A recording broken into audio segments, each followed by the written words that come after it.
আপনার কাছে যেমনই ফোন থাকুক না কেন, যত দামেরই ফোন থাকুক না কেন, যদি মাত্র 10,000 টাকা দামেরও যদি আপনার কাছে আমার মতো একটা ফোন থাকে, আপনি এই ফোনটাকে 50,000 টাকার মতো ফিলিং নিতে পারেন এই ফোনটা থেকে। কারণ কি, আমি আপনার ফোনের এমন কিছু সেটিংস বলবো না, যে সেটিংসগুলো যদি আপনি করে রাখেন, আপনার ফোনের ব্যাটারি কিন্তু অনেক কম খরচা হবে।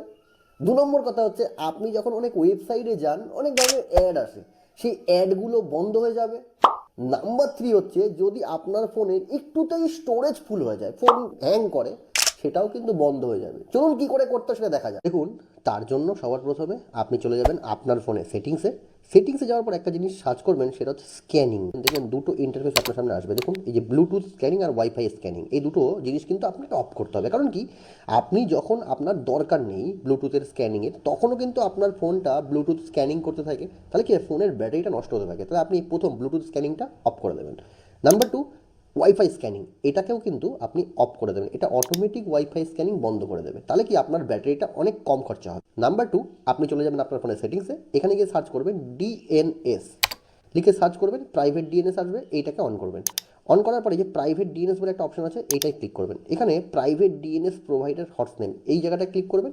এখানে এইটা সিলেক্ট করবেন, dnsadguard.com, এইটা সিলেক্ট করবেন, দিয়ে সেভ করে রাখবেন। তাহলে কি আপনার ফোনে অযথা অ্যাড আসা অনেকটাই বন্ধ হয়ে যাবে। নাম্বার 3, এইবার আপনি কি করবেন, আপনার ফোনে স্টোরেজের প্রবলেম, একটুতেই ফোন ফুল হয়ে যায়, আপনি চলে যাবেন আপনার ফোনের প্লে স্টোরে যাওয়ার পরে যে আপনার যে এখানে কোনায় এই আপনার নামের যে সিম্বলটা, এই জায়গায় ক্লিক করবেন। ক্লিক করার পরে আপনি চলে যাবেন সেটিংসে যাওয়ার পরে এখানে জেনারেল সেটিংস বলে একটা অপশন আছে, এই জায়গায় ক্লিক করবেন।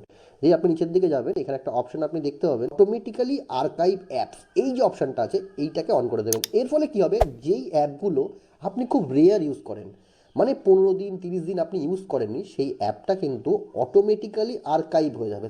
তাহলে কি আপনার স্টোরেজটা অনেকটাই খালি হয়ে যাবে। তাহলে সব কটা সেটিংসে দেখিয়ে দিলাম তো, ভিডিওটা শেয়ার করার দায়িত্ব কিন্তু আপনাদের উপরই, আমি আপনাদের উপর ছেড়ে দিলাম, ভিডিওটা আপনি শেয়ার করবেন।